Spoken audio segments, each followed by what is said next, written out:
महाप्रभु श्री जगन्नाथ ओडिया जातिर सबुठो बड़ परिचय। पुरी धाम आस्था और विश्वासर केन्द्र। एक सुंदर सबुज एवं विकसित पुरी सहर बिना समृद्ध ओडिशार परिकल्पना करा जाई पारिबो नाही।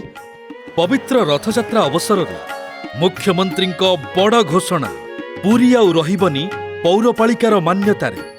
पुरी पौरपालिका को एक महानगर निगम रे परिणत करिबा पई निष्पत्ति ग्रहण करिछि। महानगर निगम हेब श्री जगन्नाथ धाम।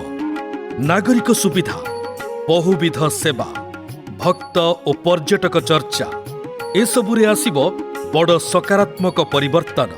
आम सरकार पुरी ठारे एक विश्वस्तरीय श्री जगन्नाथ म्यूजियम, लाइब्रेरी एवं गवेषणा केन्द्र प्रतिष्ठा करने को निष्पत्ति नहीं। श्री जगन्नाथ संग्रहालय, ग्रंथागार एवं गवेषणा केन्द्रर हेब प्रतिष्ठा। श्री जगन्नाथ संस्कृति, किंबदंती और इतिहासर प्रचार प्रसार करिब ओडिया अस्मितार जय जयकार। जय पुरी धाम, जय जगन्नाथ।